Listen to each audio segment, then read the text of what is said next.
Welcome back to Zucchini's Ridge Homestead. Today's video, once again, is another one of our Community of 8 preparedness classes. This class focuses on gardening. I hope you enjoy it. Hello, and welcome to our channel. We're glad you're here. All right, welcome everyone. We're going to cover kind of basic gardening today. We're not obviously professional gardeners. Take this as information only. We're not saying this is what you need to do. This is just kind of what we do or things that we've heard that you can try. We're going to start from basically the beginning. You decide you want to garden. What steps do you want to take? The first thing you should probably do is you need to choose what you're going to grow. Start with what you eat. Obviously, if you don't really care for rutabagas, you don't want to do an acre of rutabagas. You know, stick with something you're going to eat, something you like, something you're going to use. Try and stick with things that you can or preserve in some way. That way you can save your harvest for later.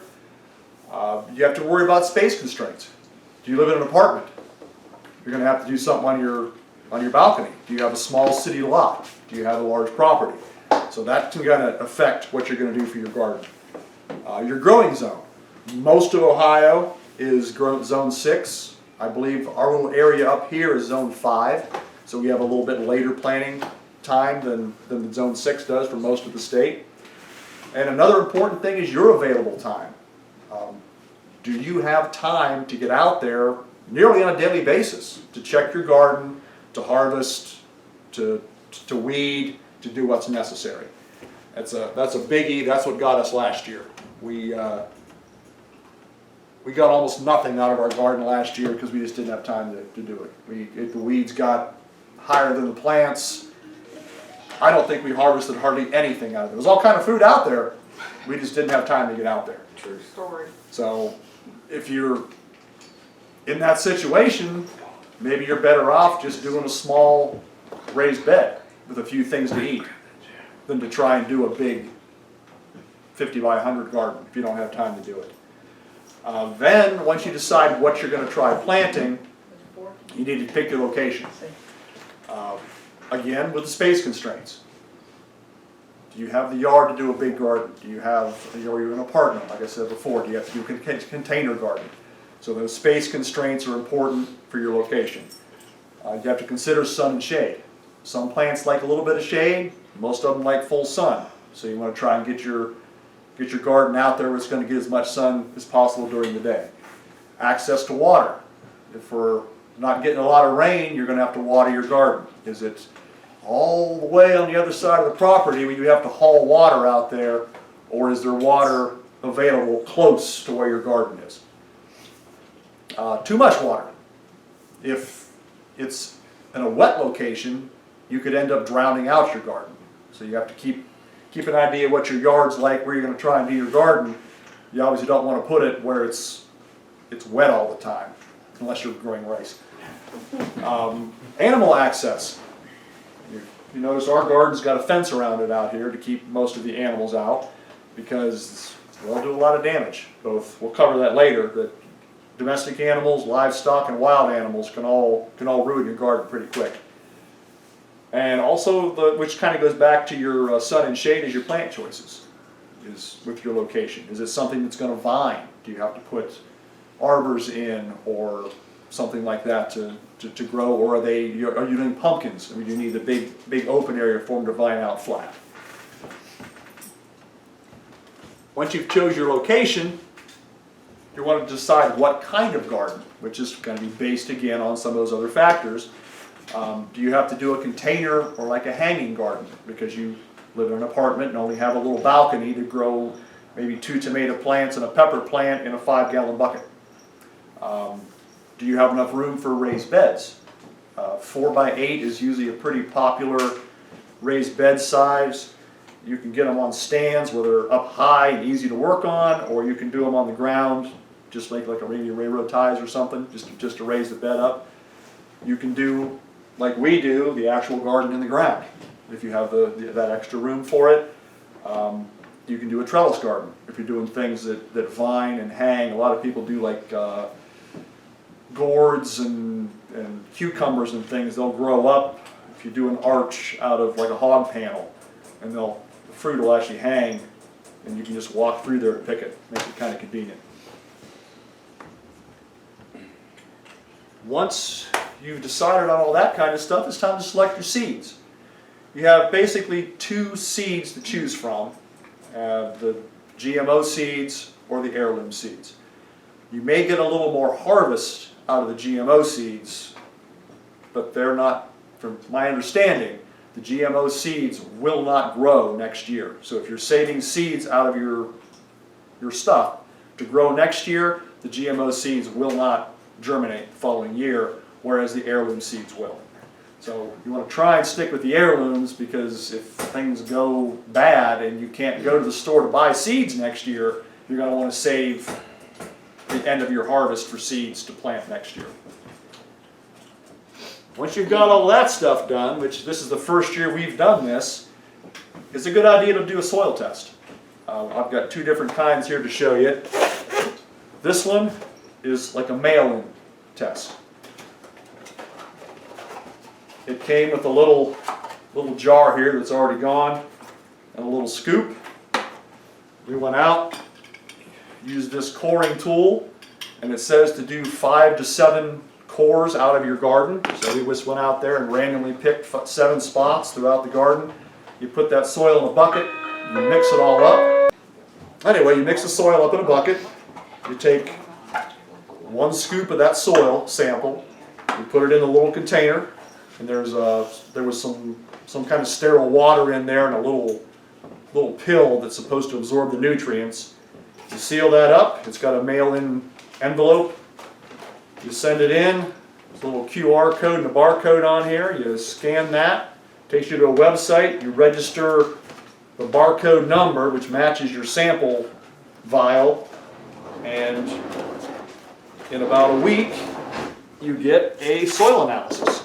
I'll pass this around so everybody can see it, and it gives you a report on what your soil is.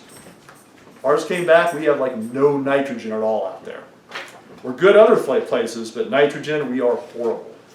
So, along with the report they give you, you can click below and it'll recommend items to buy.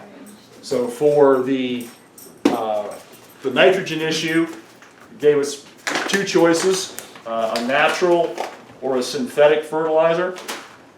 The synthetic was the 4600, real high nitrogen, and we're going to put this all the way out in the back where we till.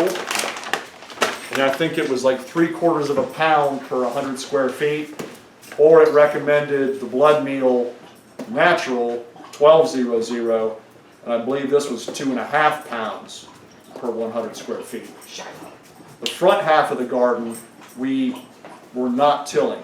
We'll show that in a little bit here. We plant in holes in plastic. So we'll mix up some of this and put in with each plant when we plant instead of doing the whole area. It also said our trace minerals were down, and it recommended this azomite for bringing those minerals up. So I didn't use the actual links they sent me to, but that was what it was recommending. So we'll do the same thing with that. We'll treat the back with the minerals, and we'll mix that up with the blood meal to plant with the individual plants up front.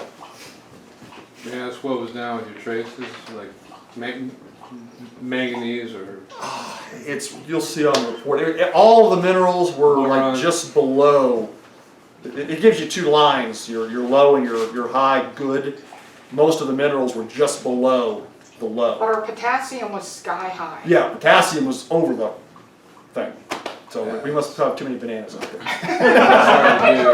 Ours we're toxic in phosphorus. We're way over in phosphorus, but I found out that leaf mulch will do that. Okay. So it sends the phosphorus through the roof. Yeah, we put a lot of the fire ash. I don't know if that might be bringing That's for potassium. That's your reason right there. Okay, yeah, generally when we empty the wood stove, that gets spread in the garden. So that would probably be good. Potatoes. Then we also bought this little soil test kit that I think it has 20 tests in it. It's kind of like a pool kit. You put the soil in there and you add the drops of liquid reagent in the vials. for different tests. It does potassium, phosphorus, nitrogen, and pH. Thank you.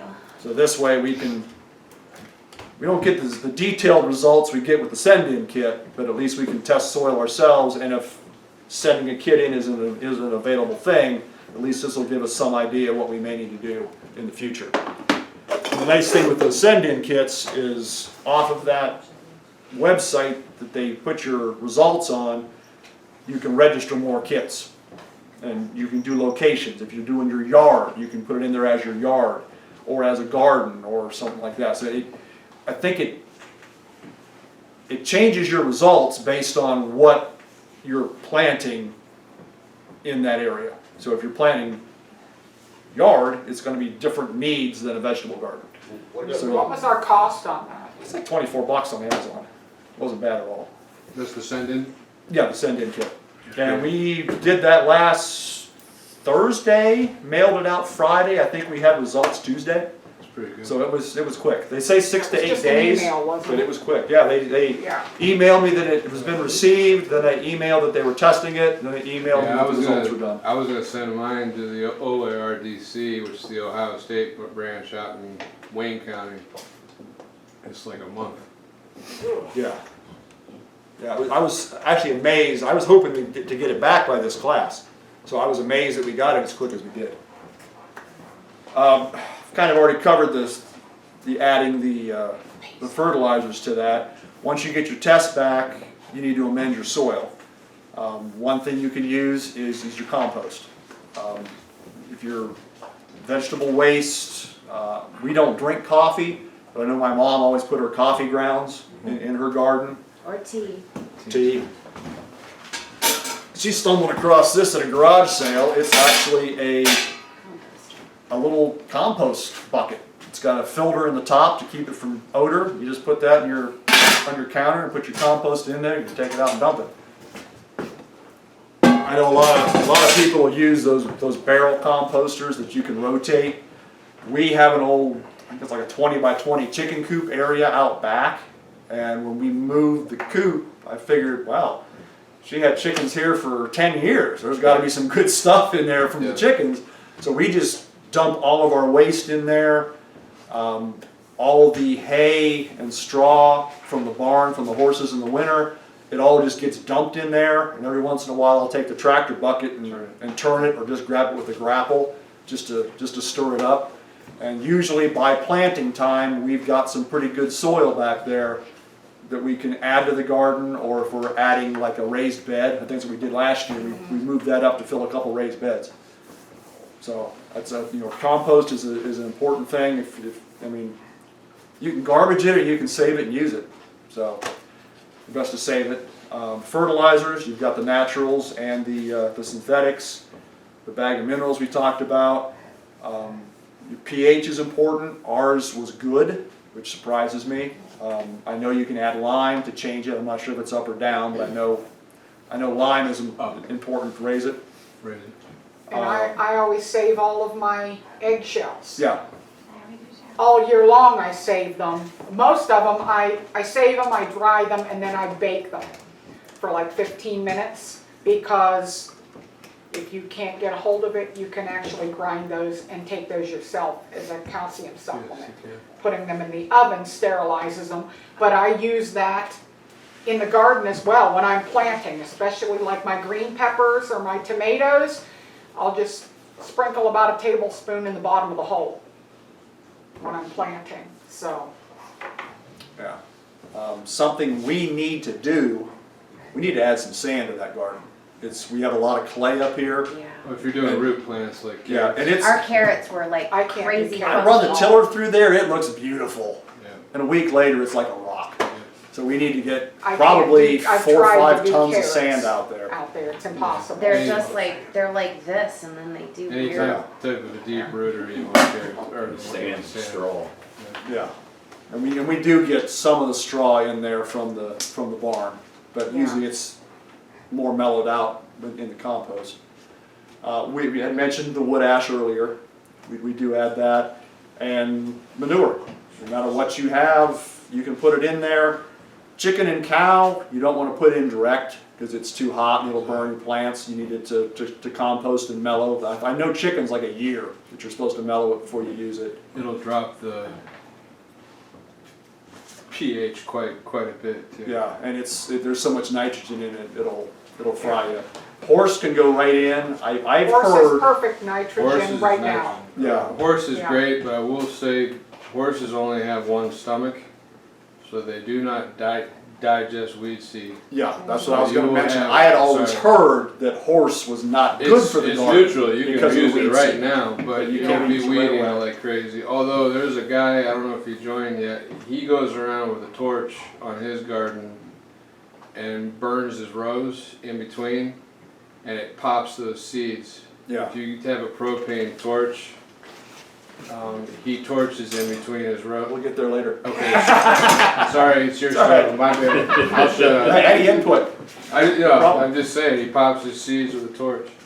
Yeah, and rabbit's really good too. I don't know about mellowing on rabbit, but I know rabbit's awesome fertilizer. Yes. So if we Can can, the chicken, can't you mix that with water or something to mellow it out? to be honest with you, I don't know. We've always I put it- just given it time. Ours, I use in between the rows, but give it good space. Like I'll use it as a mulch, but I give it plenty of space so it doesn't fry the roots of whatever plant but it's mixed with bedding. Definitely not in with the seed though. Yeah. Yeah. Now, normally when we clean the coop, we get about 2 tractor buckets full out of the coop. So we'll fill the thing, and I'll just take it over to that compost pile and just drizzle it across the top. Then drizzle the next one across the top, and it just mixes in as we go.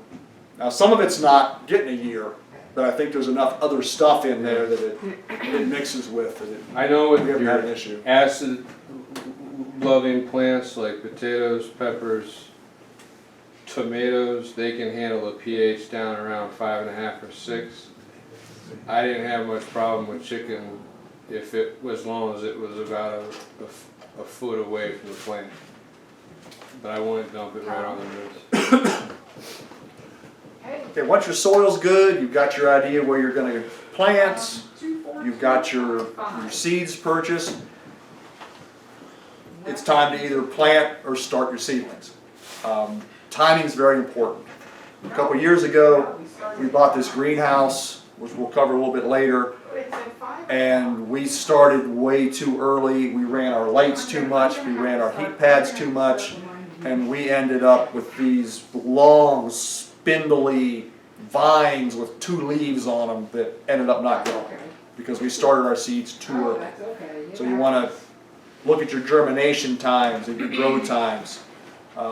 3 to 4 weeks before your plant date is usually a decent guess, other than tomatoes. Tomatoes, you have to start pretty early if you're doing tomatoes, unless you're going to buy them like we do. Around here, I've seen people out planting their gardens and planting flowers, and they're probably going to lose some of it to frost. I was always told in this area, Memorial Day weekend is your gardening weekend. You don't want to put anything out there before Memorial Day because the frost chances are too great. I think you can probably direct sow seeds because they're not going to be germinated yet. So you could probably be out there in another week or so putting seeds in the ground, but it's risky. You're fine with cabbage and kale. They Yeah. can take the cold. And I think lettuce. Some of the lettuces, and spinach. I think Carrots are okay too. are colder crops. We do the greenhouse starts. We haven't started yet because we're right in that window. She bought today tomato plants and what is it? Eggplant. No, eggplant. So just a few starts there. We do have these heating mats that go down The seed mats. under the trays to keep the ground warm for starting the seeds. And we also have the lights, like a purple grow light. Those mount on these rails underneath the shelves for each shelf. We run those off of we have 2 of these timers, one for the mats, one for the lights. put them both in a power strip and kind of alternate. You run the mats for a while and you run the lights for a while.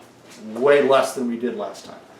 As I said, we ended up with these viney little horrible things that just, They were like almost a foot tall and spindly. I'm like, well, okay, we're not doing that again. and then of course you have the option like we did here, we buy the plants. We didn't have the time to start, and tomatoes they take forever. I don't like trying to start tomatoes. So we I usually always buy our don't tomato have plants, much and luck with it. So I'll- a lot of times you'll run into deals. A couple of years ago we stopped at the hardware store down here and they were like $1 a plant just to get them out of there. So Yeah. we bought some tomatoes and some cucumbers and all kind of stuff just because they were just Yeah, getting rid of them. 2 weeks after the planting weekend, you know, they've got, a lot of the stores will have them dirt cheap. Now you're getting into ground prep. We till. Some people don't till. When you came in, we have several examples out there. We have the tiller on the tractor, which is what we normally use. We have the walk-behind tiller, which we might go out and look at it later. One side, I've got a cover on it. It can be used for weeding, because it's got skirts that go around the tires back to the tines. So if you plant your plants wide enough, you can just run that tiller in between the rows to do the weeding, which works pretty nice. And then we have one of those little 2-cycle Manuses, which it can be used for weeding. You'd never be able to till your garden with those, but they work for weeding. They're pretty good. If you're starting your garden, let's say you decided that right out here in this front yard you're going to put a garden in, you got to remove the sod. You don't just take the tiller and set it to 6 inches and go for it, because you're going to get all that roots and grass. You think it's going to kill it, but it doesn't. So, like the walk-behind tiller, it actually has the bar on the back has I think it's 1.5 inches. It says first cut. So you put it at 1.5 inches. You till your garden, which basically tears all the sod and the roots up. You rake all that off. Then you set to your depth and re-till it again. That's the time you want to add your necessary amendments, so you can get them all mulched in there with the tiller.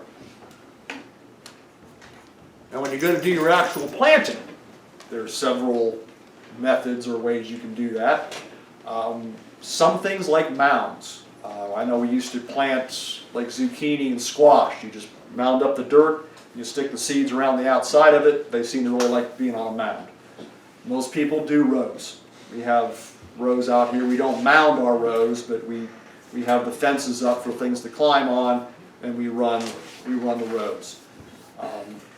Like I mentioned, the fence, you need to properly support certain plants. They make those tomato cages, which do work, but if your plant gets very big, and like we've had the issue out here, a windstorm comes through, it'll take those cages and just lay them right over with your tomato plants in them. So we bought hog panels several years ago, and we have the 16-foot hog panels on T-posts, and we just alternate our plants down the sides, side to side, and as they grow, we'll take the little plastic strings and tie the plant up to the I've hog never panel. had any luck with the tomato cage. No. Even the heavy-duty ones, because them tomato plants will get like this, and it'll just take it. You'll go out one morning and it's just on the ground. Once it's on the ground, you don't dare pick it up. It just has to. It lives there, Yeah. and it'll usually continue to grow. But no, I don't trust the tomato cages. I'll use them for like my eggplant or my green peppers sometimes, but never the tomatoes. Yeah. If you run a stake through them. I've tried we've done that. everything. We've I even have. tied them together to try and support each other. Well, you're on, And the whole thing, Well, you're all the on- cages just go together well, you're on a like hilltop, a so wall. you get more wind up here, Yeah. I bet, than I can the assure people you, that I've are- tried every Well, they're not hillbilly cheap method you either. can imagine.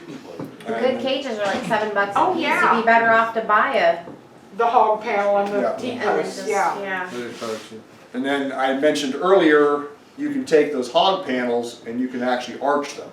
If you have a vining plant, that'll grow up over the arch, and then you can hit the vegetables and fruits will hang down. Makes them easier to pick.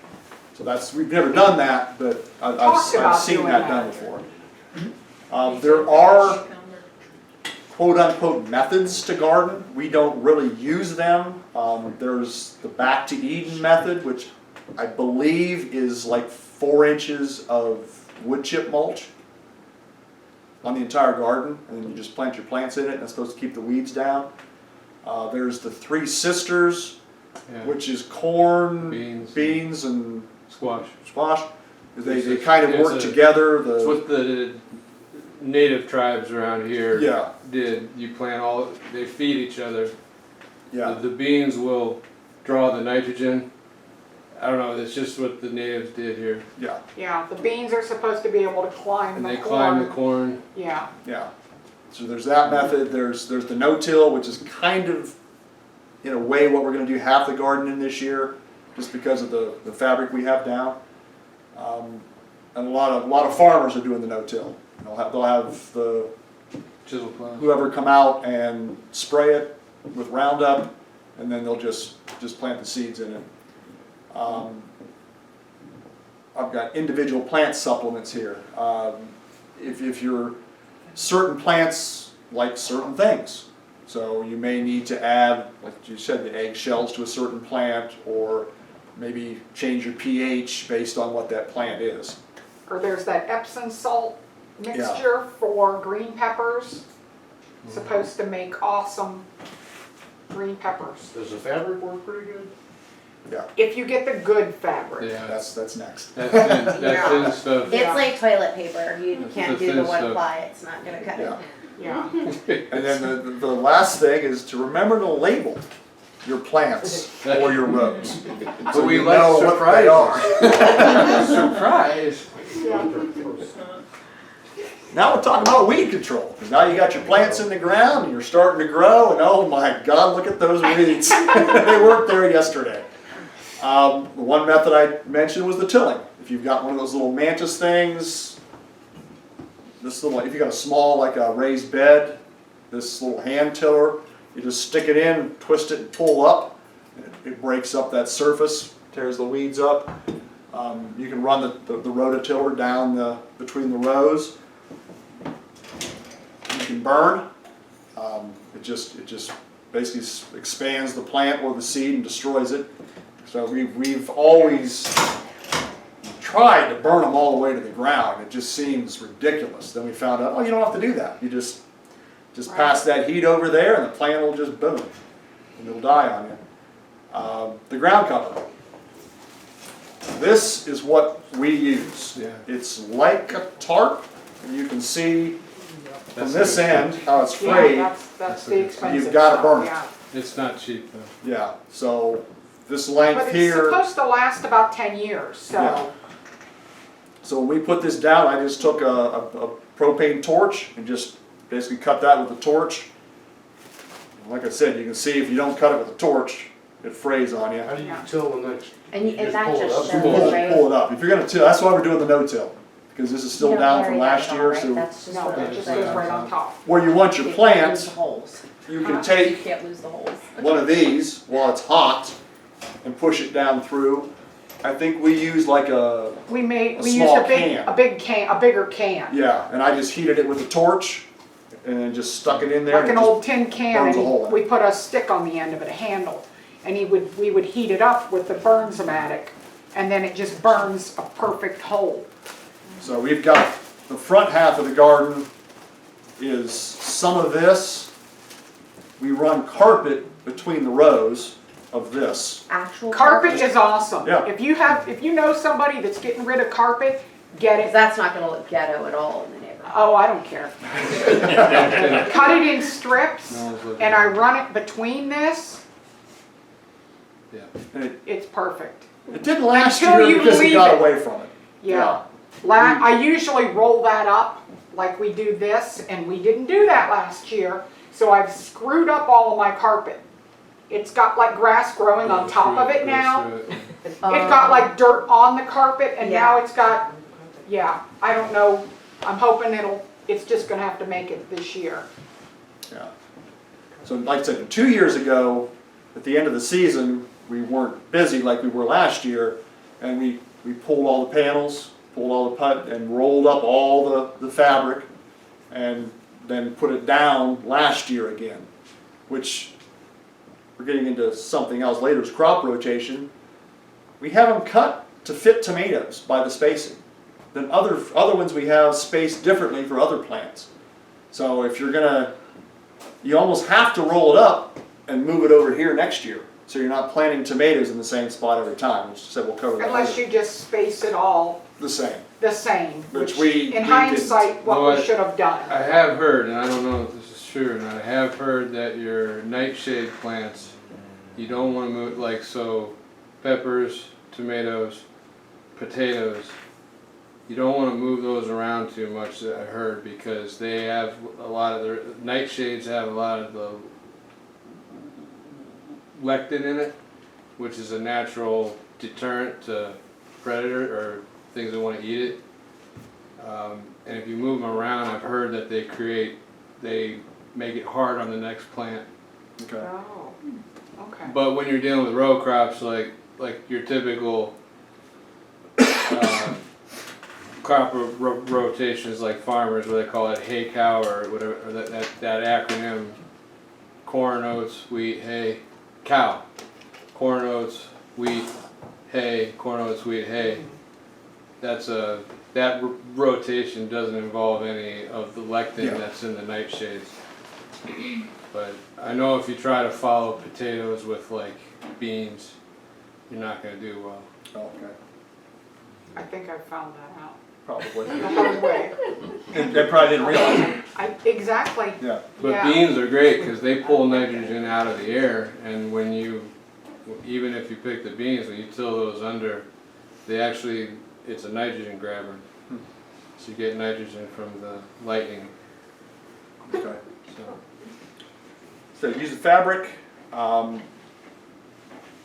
and said it's expensive, but you got to get the good stuff. Because 2 years ago, or 3 years ago, whatever it was, we also had just landscape fabric.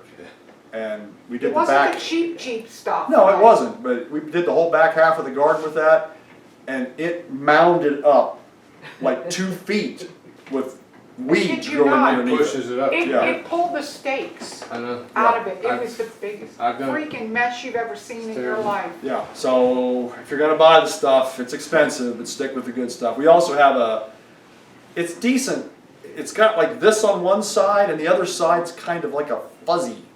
And it seems to be doing what the carpet's doing. It's letting stuff grow in that fuzzy side.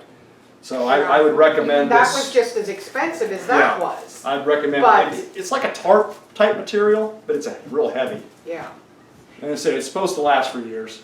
Can you use tarp? Has anyone tried it? I don't think that, I know a blue tarp's gone in 2 years. It's not gonna let the rain through either. Yeah. That stuff's porous.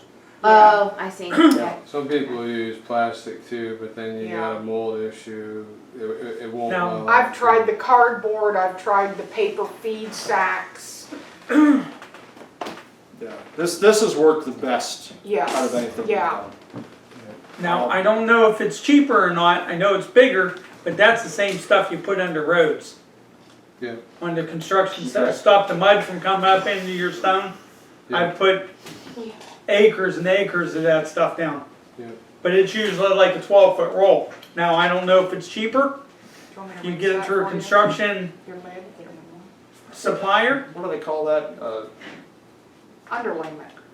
Now there's a special. Geogrid? Geo Yeah. fabric. Oh, okay. Yeah, And that water will go through that too?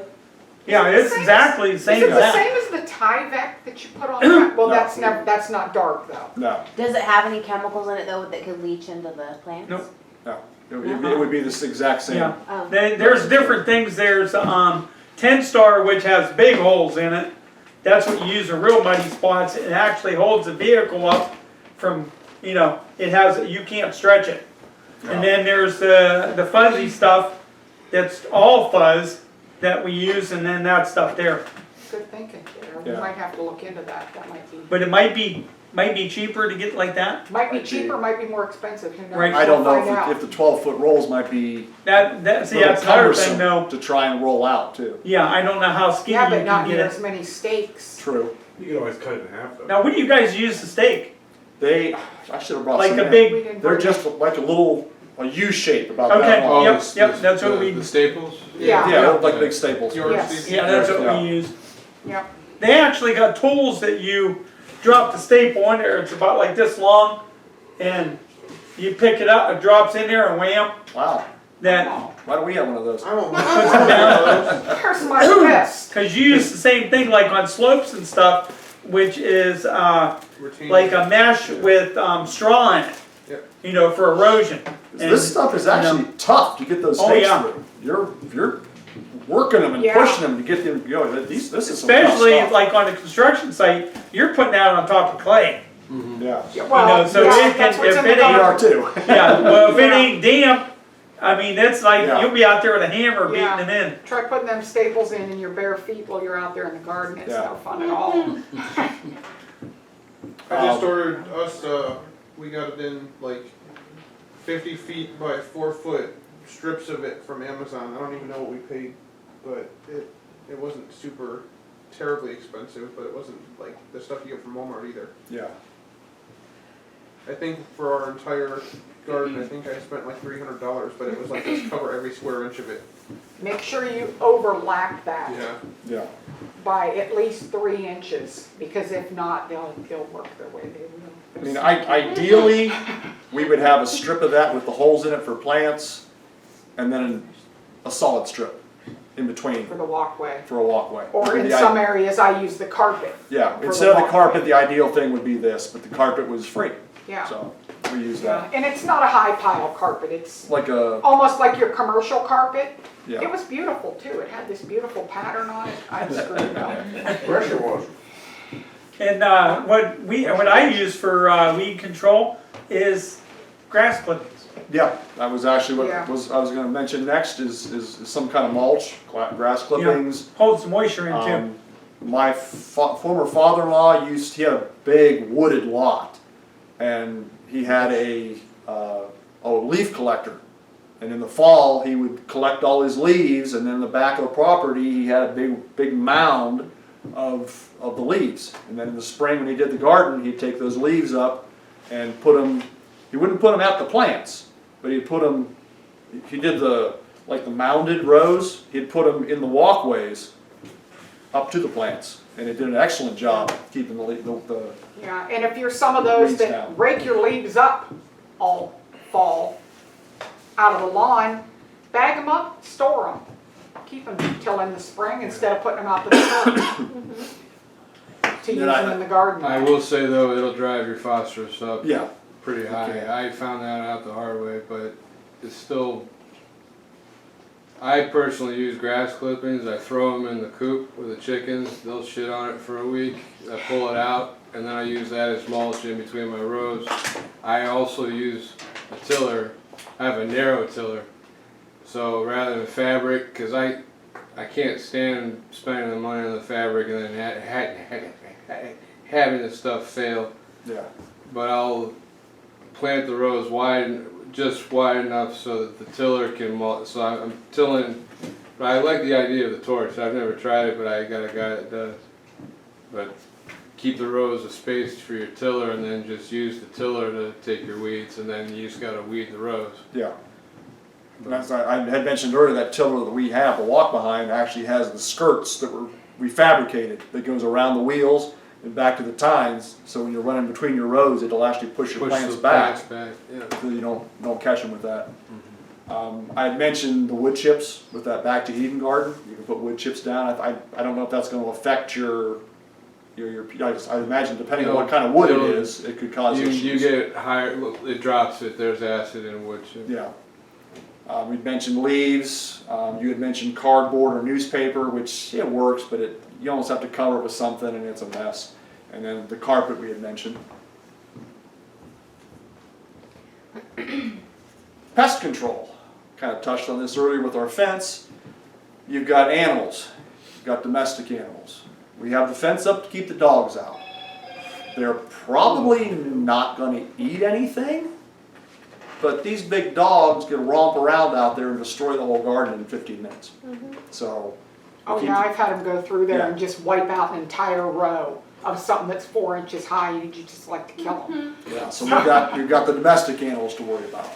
You've got livestock. If you plant your garden near your chickens, they might not necessarily eat your seeds, but they're gonna get in there, they're gonna kick it everywhere and make a mess out of it. And now your rows aren't your rows anymore because they've kicked the seeds They like lettuce wherever, yeah. and carrots, And once your plants start growing, they're gonna eat it. tomatoes, though. You've got the peacocks, they'll get in there and they'll eat stuff. And then you've got your wild animals. Groundhogs, we've always had issues with groundhogs. Deer will get in there. We've had raccoons. I don't think the raccoons do a lot of damage, but we've had raccoons in there. You'll get birds in there. The sunflower seeds, they'll pick a whole sunflower head clean. There's mixed reviews, but I've heard if you plant marigolds randomly around your garden, it's supposed to help keep the rabbits and stuff. I didn't mention rabbits, but it's supposed to keep them out, but Yeah. does it really? Who Deer knows? just jump over. Yeah. What about I've- squirrels? I've I never, have a problem with squirrels. They rip up my Well, corn stalks and take really? them to the trees. our cats They're kill all the corn squirrels, Yeah. so. How does a squirrel have strength to do that? I assume it was a squirrel, they were in the tree. Could have been a number of squirrels. Yeah. It It could have been a team of squirrels, a coordinated effort. It was, they ripped up all my corn, it was in the Oh trees. my It was in That the is trees. squirrels. They took it up the Are tree. you sure your neighbor wasn't just messing with you? No, How big because was they it? planted, at the end of the season, when I pulled up all my carrots, there was I saw corn growing in the middle of the carrots. They planted a whole cob of corn in the row of carrots. Oh, yeah. You got hired. Oh. My hairdresser So- puts hair Yeah. in her Put 'em garden in. to keep Yeah. the rabbits out. Yeah, Yeah, I've Yeah, heard I have her, it's the Hair smell, I hair, think. yeah. Hair Human colors, hair. yeah, Yeah, she cuts hair all the time and she's like, oh, this is gonna go in my garden. yeah. That lake, I've heard that too. Black Lake should be the thing. You've got your animals, you've got insects. The little cup there.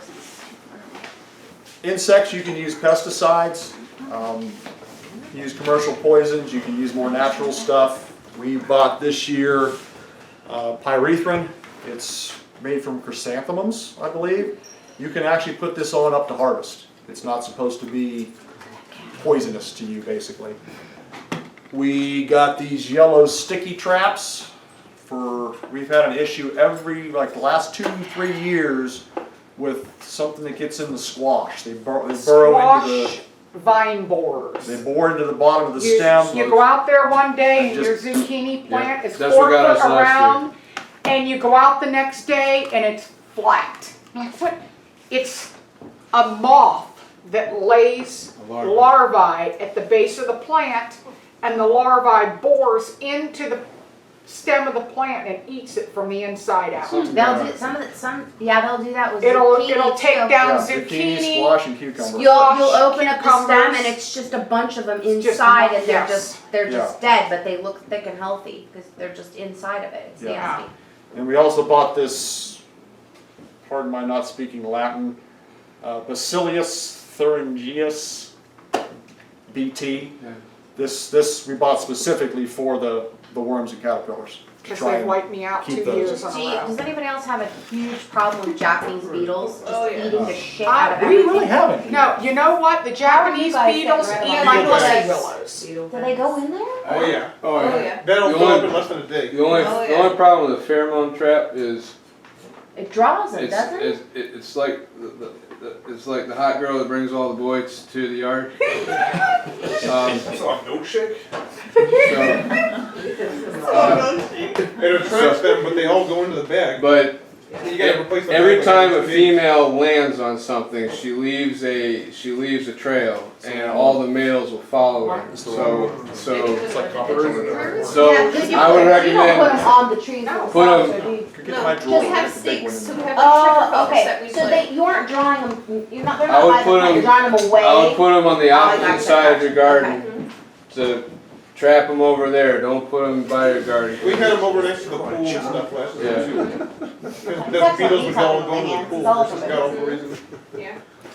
Yeah, And that's then like, when well, we had maybe a let's- fire, we just threw the bags in there and it smelled for a little bit and then they were gone. So the bags are disposable. Yeah. Okay, so you don't Yeah, reuse these them. beetles come from the grubs in your yard. I know grubs, don't those make beetles? I'm not sure. Yeah, there is a larva in your yard, yes. They do drop larvae, but it supposedly grows at the base of the tree. They tell you can plant some sort of a mushroom powder or something at the bottom of your trees that will kill the larvae, so they don't come back the following year, but They come from I other don't- properties. like, I'd rather especially if you just use do a that, pheromone. because I don't wanna freaking grind up mushrooms. By the time you get in there, like, how do you know they haven't already done their larva business and they're already, I don't know. Timing's everything. Yeah, Yeah. timing, who's got time for that? Diatomaceous Earth Yeah, that one's is a good natural insecticide. Or 7 dust. Seven dust, which is natural, I mean, that's a poison, but seven dust works very well. Part of the insect is inspections. You got the tomato hornworms. We discovered a couple years ago a blacklight. They glow? Works awesome. Go out there in the Go dark out there at night, and it's like they're glowing in Yeah, the dark. it It's picks just out- awesome. No shit. like you wouldn't believe. We had a little tiny one that we used, and I Yeah. ended up getting one of these bigger ones, but yeah, Because it just, you can be out there for hours. You can take this to your hotel room with you. So it's not Yeah, just. that's where the little one is. So It's it's in my not just for suitcase. the I took it hotel with me. bedspread. That's right. Absolutely. That's where the little one is. So then you just pick them off when you see Yep. them? I put them in a jar and feed them to the peacocks, chickens. peacocks I or bet chickens. they love them. They don't Yes. get away before the chickens get them? No, I put them in a jar. I take out like a mason jar. They're on them. And You I put 'em use in there. pliers. I mean, I don't want to touch them. I don't want to touch them. Oh, I'm not. I use touching them. pliers and peel them off and drop them in the jar.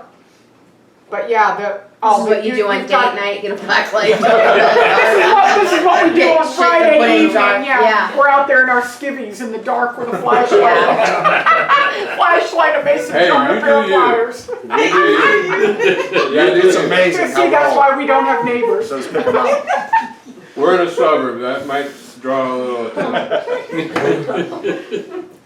Yeah. Besides animals and insects, you've got the diseases. There's funguses and blights. I don't have any samples of any fungicides or anything. We really never had any major issues. Knock on wood. But The same company that makes BT makes a fungicide that's organic. okay. What was that one called? We've got weather to deal with. Neem. Obviously frost, like I mentioned earlier, people that are already out there planting their gardens and their flowers, you're gonna have problems. You're doing it too early. So you gotta worry about that frosting, especially up here with the wind. We've had tomatoes blown over, we've had big sunflowers laid over. My rows of corn, I'm out there with hay string, tying them all together. Yeah, and Yeah. with, like I mentioned earlier, with needing to put sand out there, that ground gets hard fast, so the corn doesn't root real nice and deep, and it'll just lay it right over. If you get a bad storm, you get hail. It can tear up.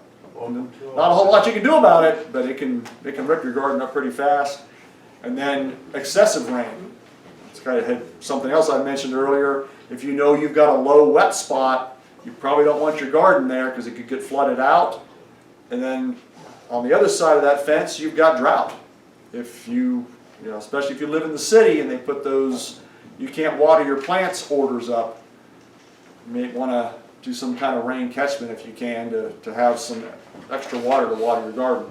So the weather plays a big part in it. You want to stick with natural water versus city water and Yeah. chlorine and all that crap. True story. Or leave it sit, and let the chlorine come out Yeah, of it. it'll come out of it. Like, what, 24 hours or Yeah, something, I think something they say. Cole, Plants love our water. We got a rain barrel Plant's great. off one of the gutters, and I got a garden pump in there. Okay. I got a spigot on it, and then I got the garden pump. I can actually use the sprayer. Only thing is, every once in a while, if you want a sprayer, you take apart and clean out, because you'll get stuff stuck in there. come on. We actually have, the well runs out Oh, no. where our garden's at, so we have a hose right out there. Unfortunately, it's just a spigot sticking out of the ground. That's one of our projects, is to dig that up and put a frost free in. Because it's frozen a couple times on us. We have to make sure that every winter we shut it off in the basement, try and back drain it, so we don't freeze it. But, You could always blow it out with air at the end of yeah, the year. but that's one of our upcoming things, is to put a frost tree out there. And we also want to put a greenhouse, a regular bigger greenhouse out there too. Going Paisley? Shiloh. So you've had your garden all year, you've done your thing, it's time to harvest. You want to check that thing daily, if possible, because sometimes you can go out there and you've got, oh, look at that nice little zucchini, I'll give that a couple days, and you go out tomorrow and it's this big. So you want to keep up with that. Especially if you have beetles. Use it if you can. Use it as soon as possible when it's nice and fresh. And if not, you want to preserve it. The canning class we had a couple months ago, I mentioned that canning can be a process or it can be an event. And when you have a garden, it needs to be a process. You might just can 2 jars of tomatoes, because that's what you've got right now. You might can a bushel of beans, if that's what you've got right now. So you need to, I think Paula cans probably twice a week when the garden's going, because we get a good harvest and you got enough to do something with. You get them canned so you don't lose them. So either eat it or preserve it, or give it to a neighbor, give it to a friend. So you don't waste it. Now you get to your end of the season. If you have those heirloom seeds, that's when you want to save them.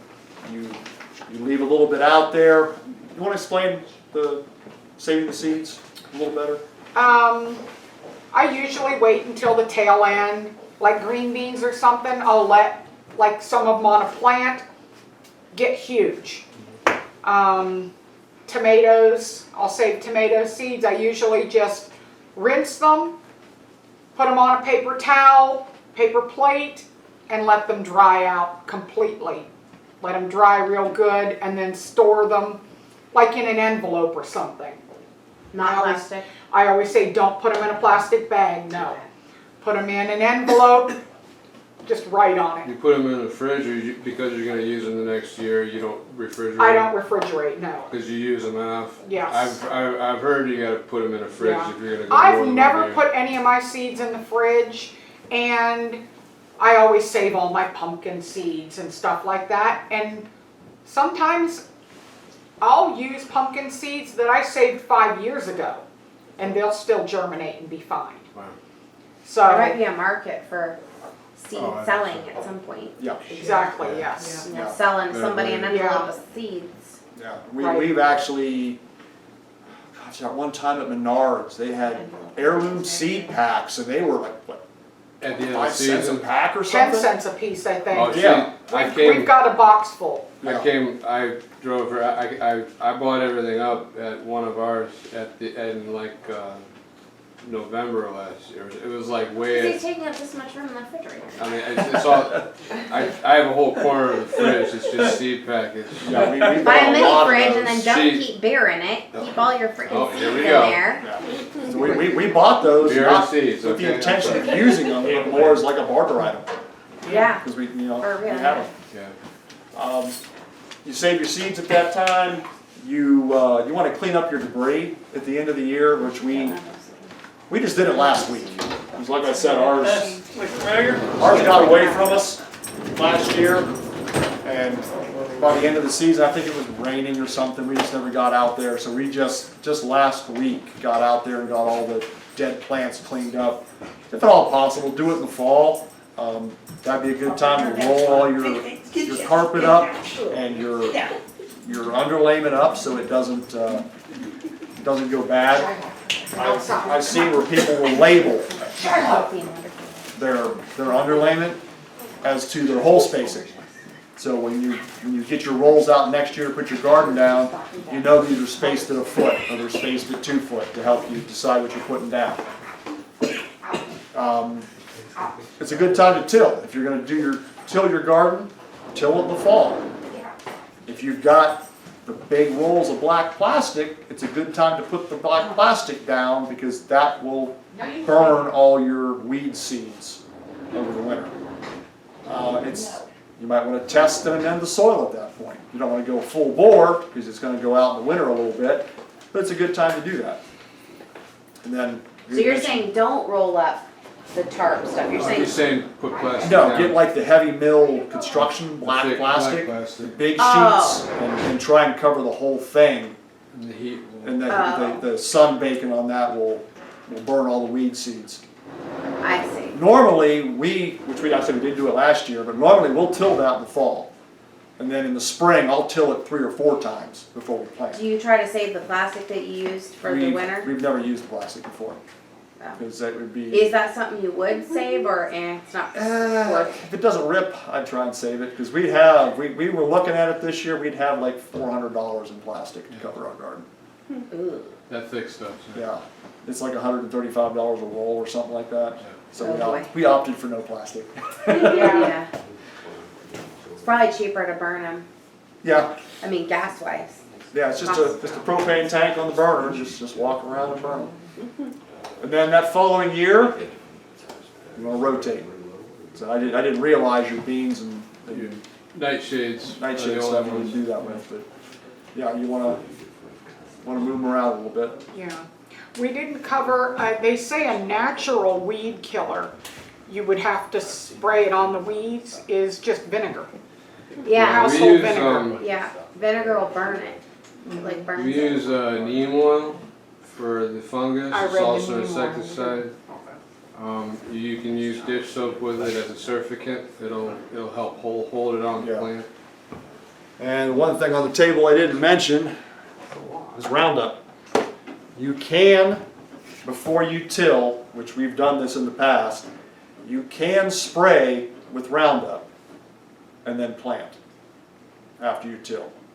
The Roundup doesn't remain in the soil, and it won't kill your plants, but it will kill the grass and weeds before you plant. So that is an option, is to use Roundup. You don't want to use like the woody stem super duper Roundup, but just the regular plain Roundup can be used to kill your weeds and your grasses before you till, and it won't affect your plants because it doesn't leave a residual in the soil. So that is an option. And Roundup's got a bad That's the rep right option now. I'm but- taking.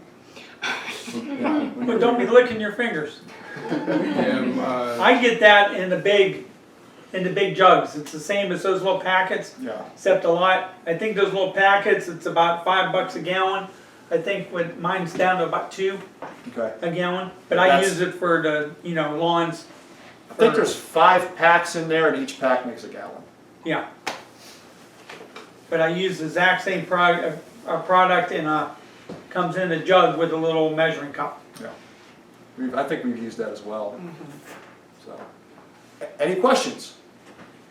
I have a suggestion. Those work too. This has been popping up on my thing, on my Facebook, this pure heirloom vegetable seed packs, like $35. You get 40 different Yeah, I have kinds, seen those. 16,500 different seeds. banking. Yeah, Yeah. Put 'em in You the know, bank. get them, put them away. Yeah, yeah. it's not a bad idea at all. There's a We reason looked why at the those world- initially, and then we're like, yeah, but there's, personally, for ourselves, but there was so much stuff on there Right. that we don't eat.